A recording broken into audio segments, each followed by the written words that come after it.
बिस्मिल्लाहिर्रहमानिर्रहीम। अस्सलाम वालेकुम स्टूडेंट्स। हमारा टॉपिक चल रहा है सीक्वेंस का। तो सबसे पहले हम जो चीज़ें इसमें आज पढ़ेंगे देखेंगे तो ज़रा नोट कर लें कि हम एग्जांपल्स ऑफ द सीक्वेंस देखेंगे। फिर number 2 properties of the sequence.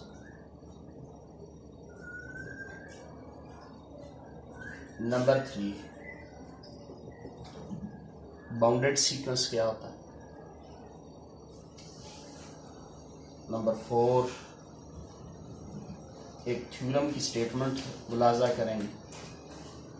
और नंबर 5 पर इसका कन्वर्स देखेंगे। ये वो टॉपिक हैं जो हम आज कवर करने की कोशिश करेंगे। So let's see that first examples of the sequence. Some examples.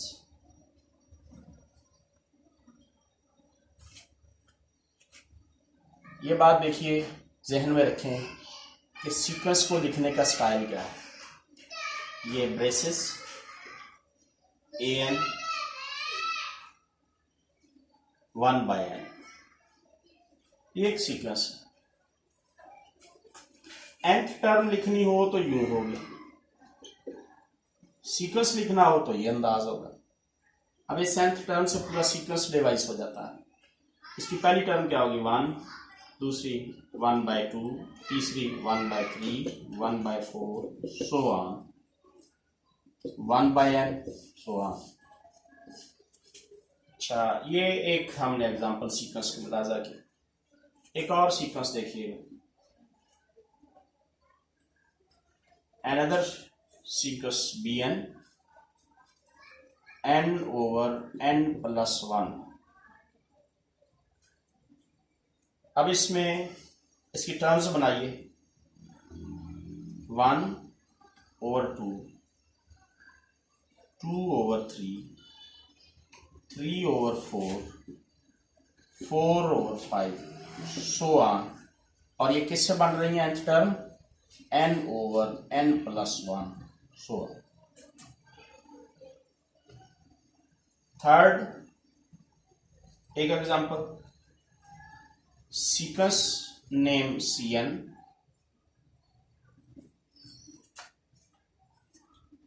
sin n/n²। इसमें फर्स्ट टर्म क्या होगी sin 1/1², sin 2/2², sin 3/3² so on. एक और एग्जांपल देखिएगा, dn n-1 जी। अब इसकी nth टर्म हमारे पास क्या होगी n-1 तो सीक्वेंस की टर्म्स किस तरह से बनेगी 0, 1, 2√, 3√,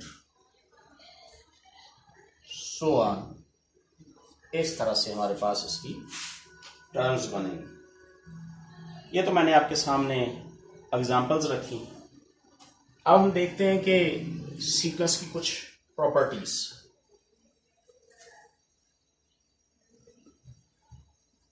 आपकी बुक से प्रॉपर्टीज ऑफ द सीक्वेंस।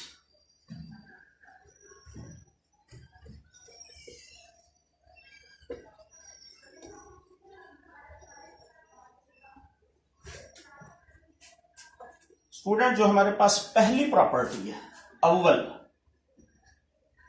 वो ये है कि अगर दो सीक्वेंस जिन्हें हम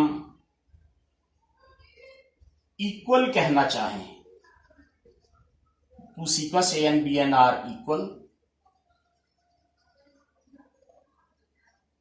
if and only if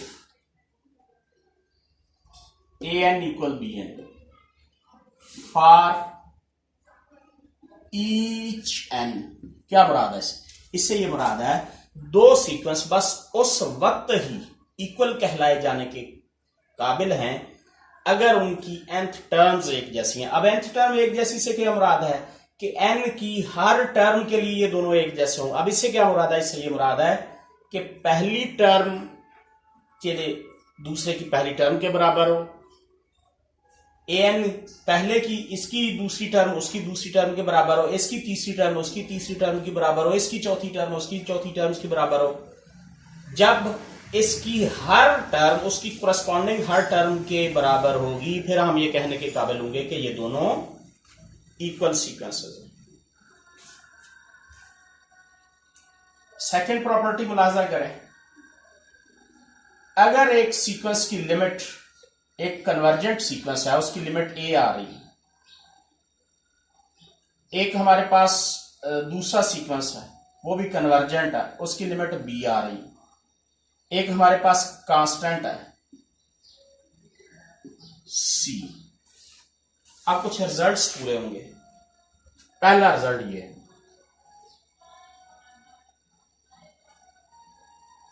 constant sequence की लिमिट लें वो वही आंसर आएगा। दूसरी बात,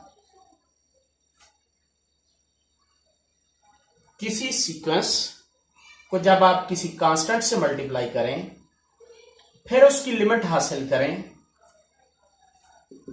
तो क्या बनेगा कि ये कन्वर्जेंट सीक्वेंस की लिमिट उस कांस्टेंट से मल्टीप्लाई होकर आंसर आए।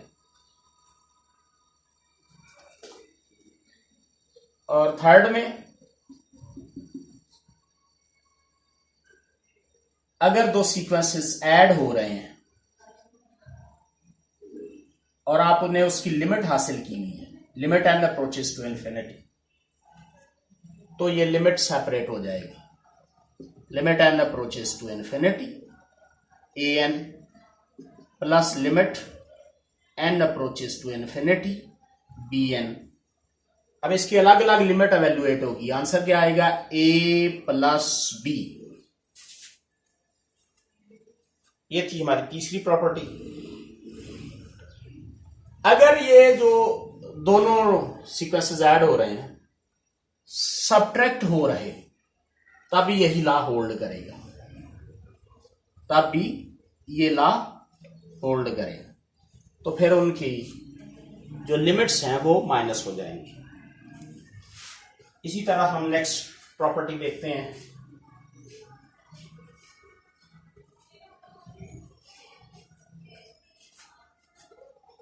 अगर दो सीक्वेंसेस मल्टीप्लाई हो रहे हैं उनकी n टर्म्स, आप लिमिट ले रहे हैं n अप्रोचेस टू इन्फिनिटी, तो ये क्या होगा? लाभाला लिमिट अलग अलग हो जाएगी। n approaches to infinity a n limit n approaches to infinity b n equal a into b. ये हमारे पास आंसर होगा।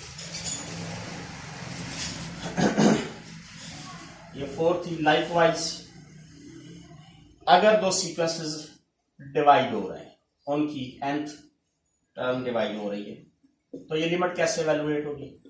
n अप्रोचेस टू इन्फिनिटी, ये लिमिट अलग अलग हो जाएगी। Limit n approaches to infinity a n over limit n approaches to infinity b n a over b. ये याद रहे कि b नॉन जीरो। और आखिरी प्रॉपर्टी हमारे पास,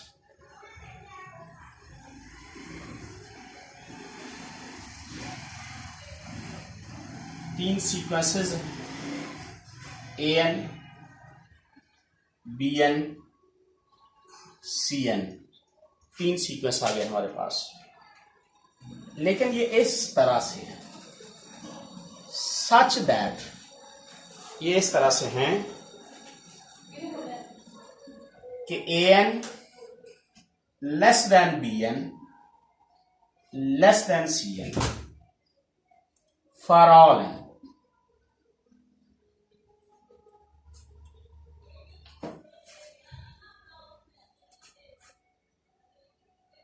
इफ अगर ये पहला सीक्वेंस जो लिमिट दे वही लिमिट आखिरी सीक्वेंस ये दे तो लामहल्ला ये जो दरमियान वाला है वो भी वही लिमिट हमें मुहैया करेगा. इसे कहते हैं सैंडविच थ्योरम. यानी पहले ने भी वही लिमिट दी, जो सबसे छोटा है जो सबसे बड़ा उसने भी वही लिमिट दी. तो जब छोटा भी वही लिमिट दे रहा है बड़ा भी वही लिमिट दे रहा है सीक्वेंस, तो लामहल्ला जो दरमियान में है बाय सैंडविच थ्योरम वो भी सेम लिमिट मुहैया करेगा. ये थी, हम देख रहे थे प्रॉपर्टीज ऑफ द सीक्वेंस. अभी इसके बाद हम डिस्कस करेंगे बाउंडेड सीक्वेंस क्या है और एक थ्योरम और उसका कन्वर्स भी हम अभी देखते हैं.